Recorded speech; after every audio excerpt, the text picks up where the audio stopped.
Bonjour tout le monde, bienvenue sur le plateau de 5 sur 5 médias, Nicolas Panda à votre service. Et je vous retrouve sur ce plateau pour notre émission hebdomadaire Parlons Immobilier. À titre de rappel, je suis agent à Avery S. Realtors à Rockville, dans la région métropolitaine de Washington. Et comme je vous l'ai déjà dit, bon, nous sommes là pour notre émission de la semaine concernant l'immobilier. Aujourd'hui, nous n'avons pas de sujet particulier à discuter, mais je ne vais rien faire d'autre, je vais répondre qu'aux questions que j'ai reçues. Donc j'en ai reçu quelques-unes et je vais essayer d'y répondre. Donc, quitte à vous, si vous avez d'autres questions sur les réponses justement que je vais pourvoir, de m'en reposer. Alors, la première question que j'ai reçue, elle vient de Madame Fali. Donc, c'est tout ce que je vais dire. Elle me pose la question de savoir quel est le meilleur moment justement pour acheter une maison. Elle veut savoir si c'est au début de l'année, si c'est au milieu de l'année, si c'est vers la fin de l'année, si c'est avant la période de taxe ou après la période de taxe. Écoutez, pour acheter une maison, le meilleur moment pour acheter une maison, il n'y a particulièrement pas de meilleur moment pour acheter une maison. Si le marché est bon, c'est-à-dire que bon, si vous retrouvez, nous sommes là au mois de septembre, s'il s'avère que bon, il y a une offre importante sur le marché justement d'immobilier et qu'il s'avère que bon, les taux d'intérêt sont bons, c'est-à-dire que bon, si vous demandez un prêt à la banque, les taux d'intérêt sont bas et que cela vous convient, ou bien s'il s'avère que bon, l'économie est bonne, et que il s'avère que vous avez de l'argent, vous avez un peu d'économie, le moment est bon. Il est bon justement en tenant compte justement de ces facteurs-là. Bon, vous dire que bon, acheter sa maison au début de l'année ou au milieu de l'année ou à la fin de l'année pourrait affecter l'achat de votre maison, bon, ça peut compter pour peut-être 5% de ce que justement, de votre volonté de vouloir acheter une maison. Bon, il est vrai que par exemple, en hiver, les gens n'aiment pas tellement sortir. Et bon, qu'à ce moment-là, bon, ceux qui ont déjà des maisons qui sont restées longtemps sur le marché vont essayer de baisser un peu les prix pour attirer la clientèle, mais ça ne veut pas dire que c'est vraiment le bon moment, parce que bon, rien ne vous dit qu'à ce moment-là, en hiver, vous avez peut-être ces quelques maisons-là, parce que tout le monde ne met pas sa maison sur le marché vers l'hiver. Ça ne veut pas dire que bon, les taux d'intérêt sont bons, parce que vous voyez, les taux d'intérêt, à titre de rappel, je crois que les taux d'intérêt pour le moment, pour le financement immobilier, sont à 3,125. Ça, c'est le plus bas que vous pouvez avoir pour le moment. Bon, là, nous sommes en septembre. Rien ne vous indique que quand nous serons en décembre ou en janvier, que ces taux-là seront toujours à 3,125. Donc, les taux d'intérêt peuvent monter à 4% et tout. Et encore, nous devons tenir compte de votre crédit pour savoir sur quel taux d'intérêt, justement, votre taux sera bloqué. Donc, sur cette question-là, que vous voulez l'acheter au milieu, à la fin, au début de l'année, la réponse, je n'ai pas de bonne réponse à cela. Moi, je crois que le moment qui convient, c'est quand l'économie est bonne, quand l'offre est abondante, quand les taux d'intérêt sont excellents. Ça, ce sera disons ça, justement, ces facteurs-là constituent les raisons pour lesquelles on se déciderait à aller acheter une maison. Et bien sûr, en tenant compte que bon, vous avez un bon crédit pour pouvoir obtenir des taux d'intérêt qui sont intéressants. Bon, à la sous-question à laquelle vous me posez de savoir si c'est avant les taxes ou après les taxes, bon, ça aussi, il n'y a aucune variable pour ça. La seule variable qu'il y a, si vous devez acheter les maisons avant vos taxes ou après vos taxes, bon, si vous recevez vos taxes, si vous faites vos taxes après et que vous vous retrouvez avec un peu de cash, c'est dans votre avantage peut-être d'avoir ce cash-là pour le mettre comme caution. Mais que vous achetiez votre maison avant les taxes ou après les taxes de crédit immobilière et tout vont s'appliquer à l'année à laquelle vous achetez. Donc vous aurez un credit regardless. si vous achetez votre maison en 2014, si vous achetez votre maison le 31 décembre 2014, ça va compter comme crédit pour votre taxe de 2014. Si vous l'achetez le 1er janvier 2015, ça va compter pour l'année 2015. Donc, dans les deux cas, vous avez votre crédit dans tous les cas puisque vous avez acheté votre maison. La seule chose, c'est que, bon, si vous avez un tax return et que vous avez du cash que vous recevez, bon, vous pouvez peut-être l'appliquer pour augmenter votre caution. Mais bon, à ce que ça varie, non, parce que quel que soit le moment où vous achèterez votre maison, vous recevrez un crédit de taxe immobilière au moment où vous achetez justement votre maison. Donc, si cette réponse-là, Madame Fally, je crois qu'elle est satisfaisante, je ne peux pas vous dire, justement, je ne peux pas vous dire plus parce qu'il n'y a pas plus à dire. Il y a des facteurs bien existants qui déterminent justement la validité de l'époque à laquelle on peut acheter une maison. Et il y a des facteurs bien déterminants justement en fonction des impôts,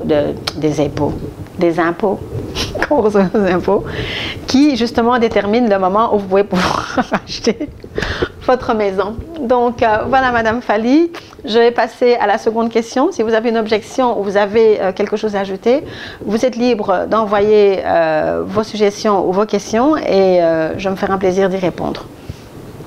Donc ceci étant dit, vous savez, quelquefois, il sort des mots de ma bouche. Il m'épate moi-même quelquefois, mais bon, on continue avec l'émission. Cette question-ci, elle vient de Madame Nathalie. Madame Nathalie demande s'il est préférable d'avoir du cash ou bien de prendre un emprunt dans une banque lorsqu'on désire acheter un foreclosure pour investissement. Écoutez, si vous voulez investir, bien sûr, le facteur numéro 1, c'est que vous avez besoin d'avoir du cash en main. Maintenant, il y a dans les deux sens, en fonction de cash. À supposer que vous voulez acheter une propriété. Il est évident que s'il y a plusieurs... La demande est là, c'est-à-dire que bon, vous avez le bien qui est là, et vous êtes à plusieurs qui convoitez cette même maison. Il est évident que bon, que ce soit pour un foreclosure, il est évident que bon, la personne qui a le cash, elle gagne le dessus par rapport à quelqu'un qui va justement aller obtenir un financement. Ça, c'est un des avantages d'avoir du cash. Mais si vous voulez vraiment acheter un foreclosure, et si vous voulez acheter un foreclosure et que vous voulez faire les choses, vous avez des tas de réparations à faire, donc vous voulez faire un fixer-upper, c'est-à-dire que bon, vous achetez pour fixer et puis après revendre. Bon, vous savez très bien que pour pouvoir fixer et revendre, vous avez besoin d'avoir du cash en main. Si vous avez la possibilité d'obtenir un prêt et de conserver votre cash, c'est bon pour vous. C'est bon pour vous parce que c'est toujours bon d'avoir du cash en main. Si vous pouvez financer, bon, c'est bon, mais bien sûr, je ne sais même pas pourquoi j'ajoute le mais. Si vous pouvez obtenir un financement, c'est bon. Le cash, c'est bon. Mais il est quand même mieux, vous savez, d'avoir du cash just in case, parce que vous en aurez besoin. Donc, si vous avez la possibilité d'obtenir un financement pour pouvoir acheter une maison qui est en foreclosure, allez-y. La seule chose, c'est que bon, pour un foreclosure, quand vous devez obtenir un financement, vous savez, il y a des maisons qui sont dans un tel état que les banques n'acceptent pas de financer. C'est-à-dire que bon, pour la plupart des propriétés, quand elles sont en foreclosure et tout, on vous met justement dans... quand on vous présente la propriété, les banques sont claires. Elles vous disent, écoutez, pour ce genre de propriété-là, nous n'acceptons que soit le cash, ou bien les gens qui ont ce qu'on appelle le FHA 203K, donc celui justement qui va vous demander, où vous obtenez justement l'argent pour pouvoir réparer la propriété. Mais il y a de ces propriétés où justement vous n'êtes même pas qualifié pour le FHA, donc on vous demande carrément c'est cash only. À ce moment-là, bien sûr, il est dans votre avantage d'avoir du cash et d'obtenir un financement justement pour pouvoir faire les réparations. Mais dans le cas d'un foreclosure normal, si la propriété est assez en bon état et qu'elle n'exige pas des travaux faramineux, parce que ça existe, hein, c'est-à-dire que vous avez vraiment la chance de votre vie, vous tombez sur une maison qui n'a pas besoin de beaucoup de travaux. À ce moment-là, bon, vous obtenez votre financement, vous y allez et la transaction est accomplie, quoi. Donc, pour récapituler, si c'est bon, si c'est préférable d'avoir du cash ou de prendre un emprunt à la banque, pour une propriété normale, qui est en bon état, le financement serait beaucoup mieux. Parce qu'à ce moment-là, vous utilisez votre cash et puis après, vous avez des garanties. Parce que si la propriété est bonne, vous avez des garanties de la banque. La banque va faire le appraisal, la banque va évaluer, elle va s'assurer que bon, la maison vaut ce qu'elle vaut, elle est évaluée dans sa valeur. Et vous avez un peu plus de garanties parce que la banque s'engage. Et quand la banque s'engage, quand elle sort son argent, elle veut s'assurer justement que son argent ne va pas aller à la poubelle. Donc, vous avez un peu plus de garanties dans ce sens-là. Par contre, si vous tombez sur une de ces propriétés qui sont vraiment dans un état alarmant, à ce moment-là, bon, le financement n'est pas à considérer. Mais bon, est-ce que vous voulez vraiment prendre quelque chose de comme ça? À moins que ce soit vraiment, la propriété soit située dans un quartier qui, vous savez que bon, vos chiffres de... Mais attendez, qu'est-ce que j'allais dire? Non, ce que vous allez gagner en retour, voilà, c'est ça que je voulais dire. Ce que vous allez gagner en retour est considérable en tenant compte justement de l'emplacement de la propriété. Parce que bon, si vous prenez une maison que vous allez acheter aujourd'hui à 30 000 $ et que les taux de réflexion, vous avez dit que je m'épate chaque fois. Si les taux, ce que ça va vous coûter justement pour remettre la maison sur le marché, ça va vous coûter dans les 90 000, 100 000 $. Et peut-être plus, parce qu'une maison, quand elle est foutue, elle est foutue. Elle est foutue jusque dans la racine, jusque dans la structure et tout. Vous devez essayer de voir, parce que quand vous financez, la banque prend les étapes nécessaires pour s'assurer que c'est un bon investissement. Mais au moment où vous le prenez par cash, vous le prenez de vous-même, vous devez être en mesure justement de vous assurer que la maison, elle vaut ce qu'elle vaut. Et le cash dans ce cas-là est risqué parce que bon, vous allez prendre une maison qui vous a coûté peut-être 30 000 $. Et il va s'avérer que bon, la maison, ça ne va pas. Et à ce moment-là, bon, vous allez perdre de l'argent et tout, et vous n'avez pas toutes les garanties. À ce moment-là, bien sûr, vous devez engager tel expert et tout pour essayer de vérifier ce que c'est. Donc, c'est quelque chose, c'est une question de jugement. Surtout quand il s'agit d'un investissement, c'est à vous de voir. Vous gardez votre cash, vous voyez l'état de la maison. C'est-à-dire, vous voyez l'état de la maison, vous considérez vos finances, vous voyez comment sont les choses, et vous prenez vos décisions en conséquence. Donc, n'y allez pas comme... C'est vraiment une question de jugement. Un investissement, bien sûr, c'est un risque, mais il est bon qu'avant que vous sortiez votre cash pour aller acheter et tout, c'est que bon, toutes les étapes requises pour vous assurer que la maison vaut la peine d'être achetée soient accomplies. Entre autres, bien sûr, l'inspection de la maison, ça c'est une des étapes. Et la seconde étape, justement, l'évaluation, donc l'appraisal de la propriété. Et une fois que cela est établi et que vous avez un general contractor qui peut vous établir justement le coût de ce que ça va vous coûter, et bien sûr vous faites l'étude du marché pour vous assurer que bon, la maison en fonction de ce que vous avez acheté, ce que vous avez dépensé pour remettre la maison sur le marché et tout, et en fonction de la marge de bénéfice que vous voulez faire au moment où vous revendez, et vous pouvez vous assurer justement que la maison ne restera pas très longtemps sur le marché, bon, à ce moment-là, vous pouvez faire. Mais vous voyez, c'est beaucoup de petits facteurs qu'il faut prendre en considération.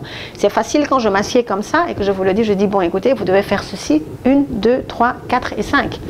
Mais quand vous avez maintenant la propriété est là devant vous, croyez-moi, vous allez vous retrouver à un moment donné, vous regardez la propriété, vous dites, mince, dans quel guêpier je me suis fourré, parce que c'est pas de la blague. Donc, votre cash, gardez-le quand même et tout. Et à mesure pour un peace of mind, si la maison peut être financée, financez-la et gardez votre cash. Si la maison, elle vaut la peine d'être financée, si la banque accepte de financer une maison, c'est que vous savez que la maison est bonne. Si la banque n'accepte pas de financer, c'est qu'alors là, il y a peut-être un problème et là, vous devez vraiment revoir les structures comme il faut. Donc, j'espère que j'ai répondu à votre question. Vous avez une question supplémentaire, vous avez une suggestion, reposez-la moi. Je vais faire mes recherches et je vais vous tenir informé. Mais les réponses que je viens de vous donner justement sont sur base d'expérience. Donc j'ai vu comment ça se passait et tout. Une maison qui vaut vraiment rien, disons, qui est vraiment donnée, elle vient avec un bagage de frais. Et bien sûr, c'est pas toujours visible de l'œil nu. Donc voilà Madame Nathalie, j'espère que vous êtes satisfaite pour, disons, la réponse à votre question. Et je vais passer à la question numéro 3. Bon, la question numéro 3, la personne ne m'a pas donné de nom, donc, mais si vous vous reconnaissez, si vous êtes d'accord avec la réponse que je vous donnerai, c'est bon. Si vous n'êtes pas d'accord, allez-y toujours, je serai là, je répondrai. Donc vous posez la question de savoir si quelqu'un a, vous avez 158 000 $ dans un mutual fund, est-ce une bonne idée d'investir cet argent dans un foreclosure? Monsieur ou madame, le foreclosure, c'est un risque.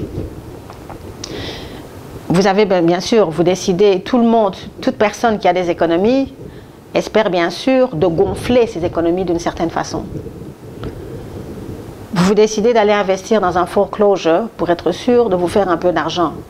Quel que soit d'où vient la somme, d'où vient l'argent dont vous allez disposer justement pour acheter la propriété, n'est pas un problème. Le problème, c'est de savoir est-ce que vous voulez utiliser votre mutual fund justement pour acheter un foreclosure.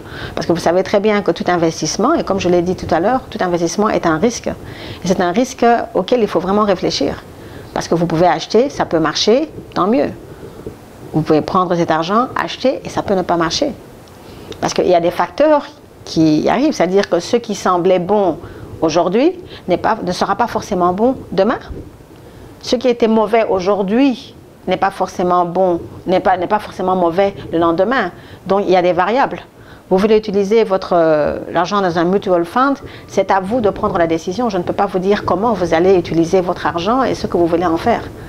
Si vous voulez utiliser un prêt bancaire, utilisez-le. Si vous avez du cash, utilisez-le. Si maintenant vous décidez de prendre dans votre saving, dans votre mutual fund pour faire un investissement, c'est à vos risques et périls parce qu'un investissement, ce n'est pas quelque chose de garanti. Donc, c'est à vous. Malheureusement, c'est une question à laquelle je ne peux pas répondre à votre place. C'est-à-dire que l'investissement pour un foreclosure, est-ce que ça vaut la peine? Oui. Mais bon, est-ce que ça vaut la peine que vous le preniez dans votre mutual fund? Ça, c'est à vous de décider. Je suppose que vous êtes majeur et vacciné, donc c'est à vous de prendre cette décision-là. Et je ne peux pas y répondre malheureusement. Alors, je vais passer à la question numéro 4. Et là, la question vient de Madame Olga. Madame Olga, elle vient d'arriver aux États-Unis et elle voudrait justement savoir quels sont les moyens qu'elle pourrait utiliser justement pour...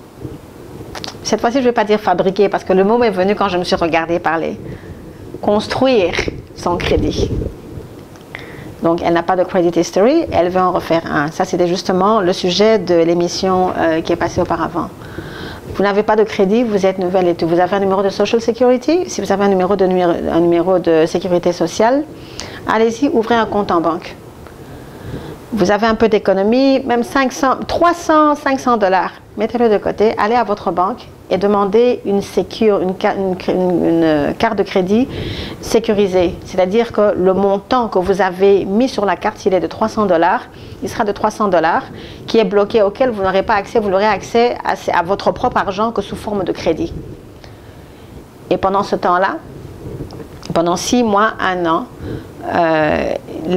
vous allez charger cette carte, vous allez la payer et petit à petit, vous allez commencer, parce que ça va être reporté aux agences justement de crédit et ils vont suivre justement l'évolution, comment vous gérez justement l'argent sur votre carte. Ce sera votre argent, mais devinez quoi, si vous ne payez pas la facture de votre carte, et je vous dis bien, hein, c'est votre argent que vous avez mis sur la carte, qui va être géré comme une carte de crédit, que vous devez payer à une certaine date. Si vous ne payez pas, vous aurez des pénalités dessus. Donc elle va fonctionner comme une carte de crédit. Et ils vont justement suivre ce processus-là pendant une période de 6 mois et qui va jusqu'à 1 an. Après peut-être 6 mois, après avoir géré votre carte et tout, vous pouvez essayer, je dis bien après 6 mois, vous pouvez essayer d'aller dans un department store. Ça peut être Target a des cartes de crédit. Ça peut être peut-être Sears, je crois qu'ils sont un peu partout aux États-Unis. Ça peut être n'importe quel magasin, justement, bon, un magasin dans lequel vous savez que vous allez utiliser, dans lequel vous justement vous effectuez vos achats.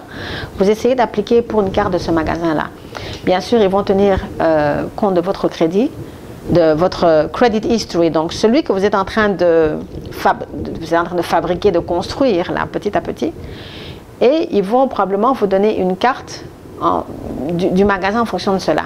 Bon, il est possible que la carte que vous allez recevoir aura un taux d'intérêt élevé, parce que jusque-là, ils voient que vous avez commencé la procédure à établir un crédit, mais vous n'avez pas encore fait de preuves tangibles.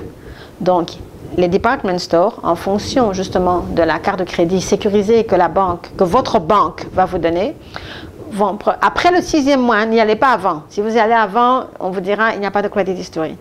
Parce que le minimum qu'ils ont besoin de revoir, c'est 6 mois. Le maximum, ça va plus haut. Donc, après 6 mois, allez dans un department store, appliquez pour leur carte de crédit.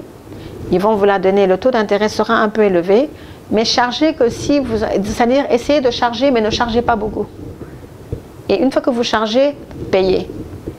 C'est vrai que bon, il y a des taux d'intérêt dessus et tout, mais n'essayez pas non plus de chaque fois payer la carte en entier. Parce que quand vous la payez en entier,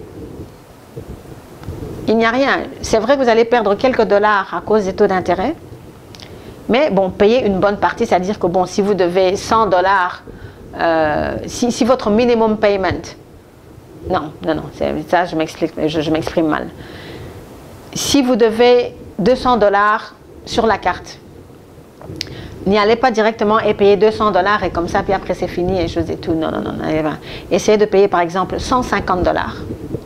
Et vous avez 50 dollars qui restent et tout. Après, peut-être vous rechargez. Donc, laissez toujours une petite marge à laquelle vous devez et tout, qui peut aller de 6 mois, justement une période de 6 mois. Et n'oubliez pas que pendant ces 6 mois-là, vous avez toujours votre carte de crédit qui est sécurisée. Au moment où vous gérez cette carte-là et vous gérez la carte qui est sécurisée, croyez-moi, vous avez déjà 1 an de credit history qui vient de s'établir là pour vous et tout. Vous continuez à gérer et tout, et c'est comme ça que vous allez aller petit à petit. Vous savez, le crédit, comme je l'ai dit la fois passée, c'est une question de temps. Donc, ne vous précipitez pas, allez-y tout doucement. Donc, vous ne pouvez pas arriver aux États-Unis après 1 an, après 2 ans, et puis après clamer que vous allez avoir un bon credit history, parce que, comme vous l'entendez bien, history, ça va sur le temps. Donc, plus vous avez de temps ici, plus justement votre history, votre historique justement de crédit justement va s'établir. Donc ne soyez pas pressés, commencez par la carte sécurisée. Après 6 mois, allez dans un department store, appliquer pour une carte et commencez à gérer ces cartes-là convenablement. Et ça peut aller, bien sûr, à cela vont s'ajouter, si vous avez un téléphone, le téléphone. Si vous avez un loyer à payer, le loyer à payer, donc ça va y aller. Mais donnez-vous au moins 12 mois. Et après 12 mois, les choses vont commencer à s'arranger petit à petit. Mais tout dépend bien sûr de votre discipline. Donc, vous voulez établir votre crédit, c'est la décision, croyez-moi, c'est une des décisions les plus importantes que vous êtes en train de prendre dans ce pays. Si vous y allez sur un bon pied et que vous continuez, mais si vous y allez sur le mauvais pied, votre catastrophe va commencer dès là. Et croyez-moi, quand je vous dis catastrophe, c'est en connaissance de cause. Les gens vous le diront, vous n'avez pas de bon crédit, ça n'ira pas. Mais pour cela, établissez-le petit à petit, donnez-vous au moins 1 année, et après 1 année, allez-y petit à petit, et ça va aller. Donc, c'est ce que je pourrais justement vous donner à titre de conseil. Alors, ici, la question suivante, elle vient de Madame Séraphine. Madame Séraphine a dit que bon, son crédit est un peu bas.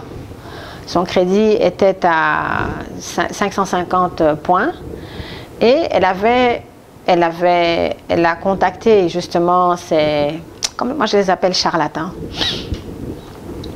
qui ont promis justement de lui réajuster son crédit et justement elle vient de se rendre compte que bon, ces gens ne font absolument rien du tout. Écoutez madame, pour cela, la première chose que je vais vous demander de faire,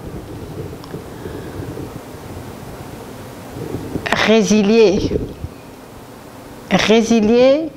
le contrat, donc l'accord que vous avez fait avec cette compagnie-là, quelle que soit l'agence et tout, parce qu'ils ne peuvent pas vous sortir, donc résilier le contrat, donc get out of it.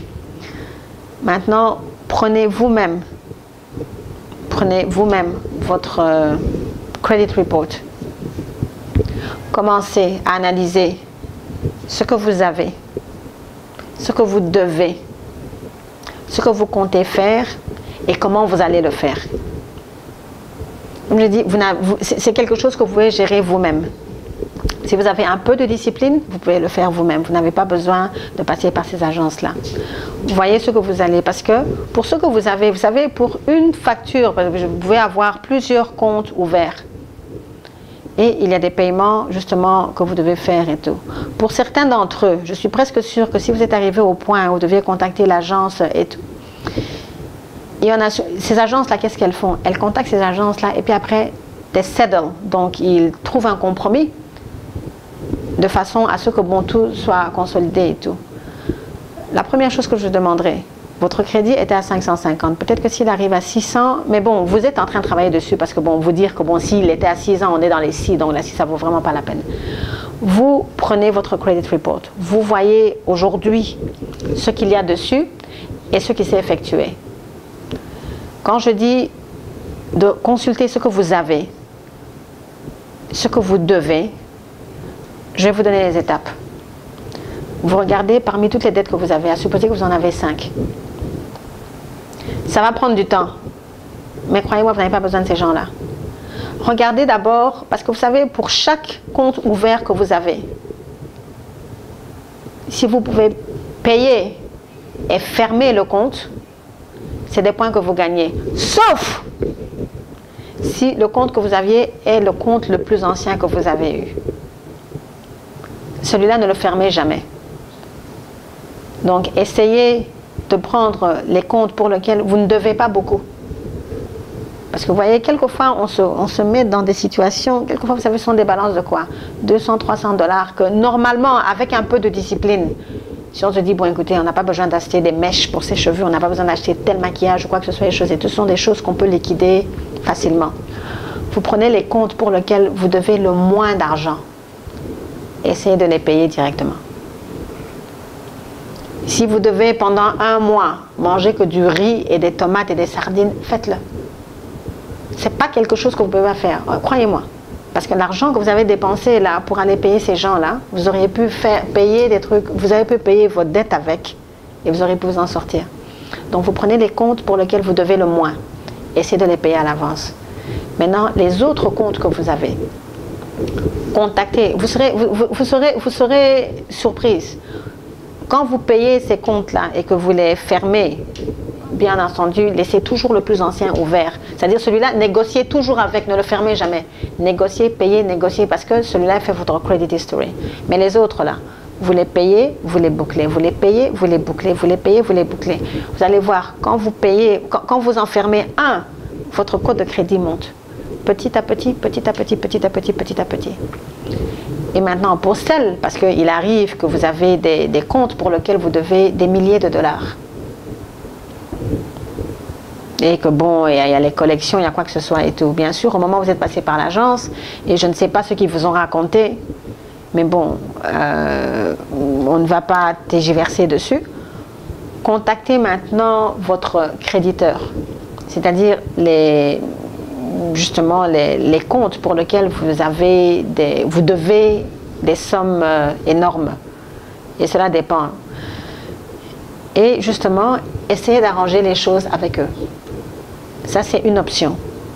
La seconde option, si vous avez pu payer les petites factures, là, vous avez fermé les comptes, et que votre crédit a pu monter un tout petit peu, essayez de voir avec un credit union si le credit union peut consolider ce qui reste.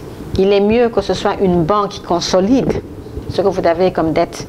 Et à ce moment-là, il paye ces gens-là. Écoutez-moi bien, parce que quand vous consultez les banques, c'est ça. Quand vous consultez les agences, eux, ils s'arrangent, vous savez, ils achètent vos dettes et ils font des trucs, ils se font de l'argent dessus. Quand vous contactez une banque, la banque actuellement, ce qu'elle fait, elle paye. C'est-à-dire, elle vous donne le chèque pour payer justement tout ce que vous devez. Et maintenant, votre dette est transférée de ces comptes-là à la banque. Et une fois que vous allez à ce moment-là, maintenant, vous payez la somme qu'à votre banque. Demandez à votre banque si elle peut le faire. Parce que justement, quand ils vous disent qu'ils assistent les gens qui ont des problèmes de crédit, et quand ils disent, bon, ils vont donner le counseling, qu'est-ce que vous croyez qu'ils vous disent? Qu'est-ce que vous croyez qu'ils vous disent dans le counseling? C'est ce qu'ils font. C'est-à-dire que, bon, ce qu'ils vont faire, il est possible qu'ils vous décident, ils disent, bon, écoutez, nous allons vous aider pour cela, et ils vont fermer peut-être tous vos comptes, y compris celui que vous avez le plus ancien. Si c'est le prix à payer, laissez tomber. Après 1 ou 2 années, vous allez regagner justement de truc et tout. Vous allez à la banque. La banque, elle va payer tout ce que vous aviez comme dette et tout, et vous allez garder maintenant la banque là. Alors devinez quoi, au moment où tous ces comptes-là sont payés, et que vous n'avez plus qu'une seule dette, vous vous rendez compte que tous ces open accounts are closed. You only have one. Parce que les banques ont payé. Contrairement aux agences, qui eux, qu'est-ce qu'ils ont fait? Ah non, on a négocié avec eux et ils prennent des taux d'intérêt et ils sont payés par ça. La banque, elle fonctionne différemment. Elle paye. Et puis maintenant, vous devrez payer à la banque. Donc, essayez à cette approche-là les choses et tout. Donc, quand je vous ai dit de considérer ce que vous avez, ce que vous devez, ce que vous comptez faire et comment vous allez le faire, c'est justement ça. C'est justement ce que je viens de vous dire. Donc, la première chose, tous les contrats, l'agreement that you sign, que vous avez signé avec ces agences-là, les choses et tout, résiliez-les. Get out of them. Maintenant, regardez ce que vous avez et commencez et allez. Donc, comme je l'ai dit, il n'y a rien que vous ne pouvez pas faire vous-même. Ces gens-là, vous croyez vraiment qu'ils se lèvent le matin, ils ont le souci de votre bien-être, ils ont décidé, bon, on va vous aider pour votre crédit. Ils n'ont absolument rien à cirer avec vos problèmes et choses et tout. Ils sont là parce qu'ils savent qu'ils se font de l'argent sur votre dos. C'est vrai qu'avec la banque, bien sûr, vous avez des taux d'intérêt que vous devez payer au moment où ils vont le faire, mais au moins, ils vont payer tout ce que vous avez. Donc, ce qui fait que tous ces open accounts seront closed et paid off. Ce qui est un avantage, justement, pour votre crédit. Et à ce moment-là, vous allez commencer à payer à la banque et les choses seront bonnes. Donc, c'est ça. Donc, Madame Séraphine, si vous avez essayé cela, je ne vous dis pas, c'est pas quelque chose qui va vous prendre 1 mois. C'est pas quelque chose qui va vous prendre 2 mois. C'est quelque chose dont vous allez commencer à voir les résultats après 6 mois, 7 mois, 8 mois. Ça va prendre du temps. Mais prenez votre mal en patience. Parce qu'une fois que vous l'aurez fait, c'est valable pour vous, c'est valable pour... Il y a des tas de gens qui sont en train justement de nous regarder. C'est valable pour tous ces gens-là. C'est même valable pour moi. Ne croyez pas parce que je me mets là devant vous et que je suis en train de vous faire la morale sur le crédit et quoi que ce soit, les choses et tout, que je suis parfaite dans ce cas-là, les choses et tout. Non. On est passé par des moments difficiles et ils sont toujours pas fameux, les choses et tout, mais on essaye de vivre avec. Donc ce sont des choses, au fond, ce sont des leçons de la vie. Ce sont des choses qu'on apprend dans les sociétés dans lesquelles on habite. Et on doit malheureusement vivre avec et tout. Donc prenez ça. Vous pouvez le gérer, vous pouvez le faire. Disciplinez-vous seulement. Si vous avez cette discipline-là, tout ira bien. Alors, nous allons passer maintenant à la question, ça c'est une des dernières questions que j'ai reçues aujourd'hui. On demande, bon, s'il faut recourir à un expert pour des raisons, justement pour pouvoir évaluer sa propriété. C'est-à-dire que s'il existe un outil ou une méthode qui permet d'estimer la valeur réelle d'une propriété, ou s'il faut nécessairement recourir à un expert. Donc ça, c'est pour un appraisal. Mais bien sûr qu'il faut passer par monsieur qui m'avait posé la question. Bien sûr, vous avez intérêt à passer par un expert. Et pourquoi est-ce que vous devez passer par l'expert? Parce que d'abord, l'expert, il est crédible. Il a la crédibilité. Il a la compétence. Il a la connaissance, il a les méthodes, il a les valeurs et il sait justement sur quelle loi toutes ces évaluations-là, justement, elles sont régies. Parce que bon, vous allez aller aujourd'hui, vous avez une propriété devant vous. Vous y allez, vous voyez la maison, vous les voyez avec vos yeux de novice, comme nous le sommes tous. Vous dites, mais la maison, elle est bonne. Il dit non, elle est bien peinte et choses et tout, mais vous savez très bien que les gens sont toujours mal intentionnés quand ils veulent liquider quelque chose. Ils camouflent tout. Donc, vous voyez un truc et tout, il met un peu de plâtre, on met une bonne latte et choses et tout, allez, on met une bonne peinte de culture, de peinture. Excusez-moi. De peinture sur le mur et tout. Vous passez vous dire, ah mais vous savez, ça c'est, non, c'est telle qu'elle est, non, la maison elle est bien peinte, la couleur telle, les choses et tout. Le parquet il est impeccable, vous croyez que le parquet est en bois alors que c'est pas du bois, c'est du pergo, donc c'est cette matière où quand on met de l'eau ça enfle et pouf, pouf, pouf, pouf, pouf. Ce n'est pas du bon bois et choses et tout. Vous allez de l'autre côté où vous dites, bon, le système électrique et tout, bon, la maison a été construite, je crois, il y a 60 ans. Vous savez très bien que bon, ce qui était requis à l'époque, il y a 60 ans, en matière d'électricité, n'est pas forcément ce qui est valable, ce qui est requis aujourd'hui. Aujourd'hui, bien sûr, il nous faut dans une maison, s'il n'y a pas de rap pour l'Internet, la maison, elle ne vaut pas le coup. Il faut qu'elle ait ça. S'il n'y a pas de sprinkle, en cas où il y a des incendies et tout, il y a des systèmes, il y a un système de plomberie et tout, mais la plomberie et tout, vous ne la verrez pas à l'œil nu. Vous devez avoir un expert, justement, qui évalue cela. Et dans ce cas-ci, vous avez besoin de 2 experts. C'est-à-dire, vous avez l'inspecteur de maison, et puis après, vous avez celui qui va évaluer la maison. Parce que non seulement pour les murs, les fondations et tout, l'inspecteur de maison, justement, a l'équipement approprié, et il a justement ce qu'il faut pour pouvoir justement détecter ce que nous ne voyons pas à l'œil nu. Donc si vous assumez justement que bon, non, j'ai vu la maison, non, elle m'a l'air bien. Ah non, j'ai vu telle chose, ah non, la maison est-elle bien. Vous savez très bien que par exemple, même pour un véhicule, prenons un exemple de tous les jours. Bon, moi je ne suis pas mécanicienne, donc je ne vais même pas aller trop loin. Allons avec les pneus. Vous prenez un pneu, le pneu est percé, choses et tout. Bon, quelqu'un vient, bon, on fait un peu de bricolage, on remet le pneu et choses et tout. Vous y allez, vous dites, bon, l'exemple n'est même pas bien donné. Attendez. Ah, non, je vais tomber dessus, Vous voyez, quand vous allez acheter une voiture d'occasion, on vous exige toujours d'avoir quoi? Ce qu'on appelle le Carfax. Okay? Le Carfax de la voiture, c'est quoi? C'est comme le credit history, le rapport justement de la voiture. C'est-à-dire que chaque fois que vous avez eu un accident, parce que vous voyez les mécaniciens, les gens qui vous arrangent les véhicules, les choses et tout, they have to report everything. C'est pour ça qu'on vous demande votre VIN number. Donc on sait que bon, la voiture a été cognée par un véhicule et tout, elle a eu tels travaux, il y a eu de la pluie un jour, la voiture elle était prise dans les flots et tout, il a fallu faire telle chose. Tout cela est documenté sur le véhicule. Donc au moment où vous achetez la voiture, si vous n'êtes pas assez futé, vous ne demandez pas le Carfax, vous voyez la maison, la voiture elle est bien pimpante, on vous a changé les 4 pneus, on vous a tapoté tout l'extérieur et choses et tout, on vous a réarrangé l'intérieur,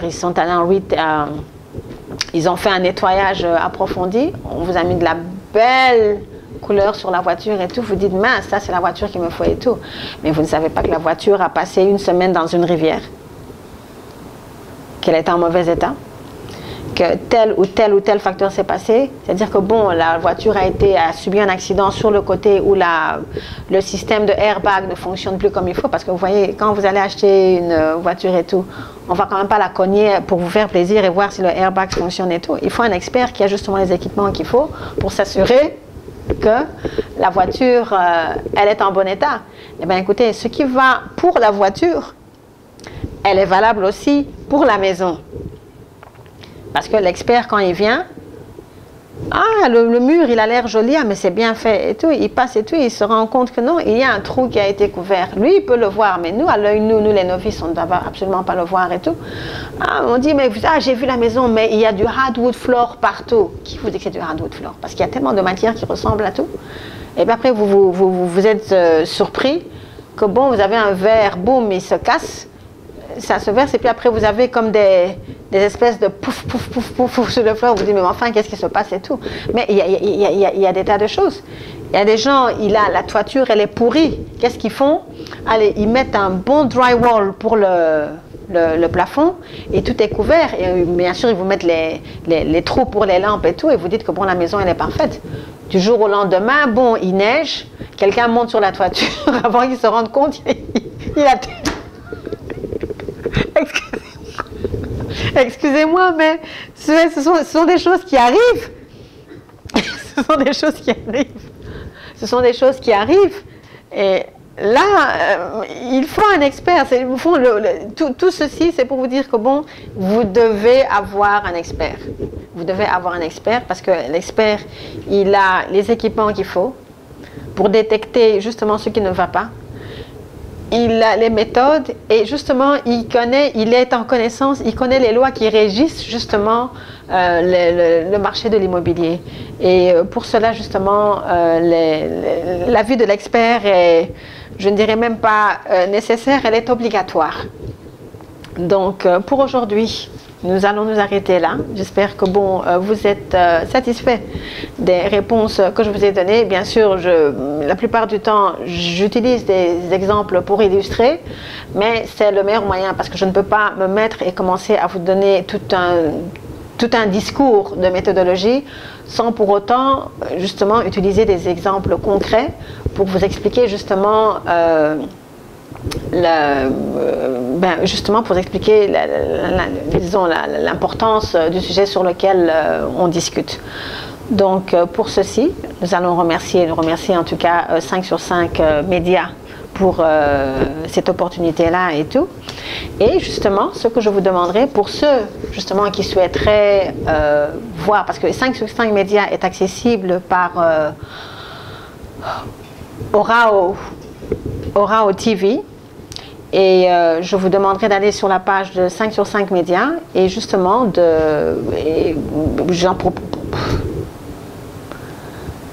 je réfléchis. Je vous demanderai d'aller sur la page de 5 sur 5 médias justement pour vous rendre familier avec la page. Voilà. Parce que vous voyez, ça c'est quelque part, mais ça ne sort pas toujours. Et sur cette note-là, en tout cas, écoutez, excellente semaine et nous nous retrouverons la semaine prochaine. Au revoir.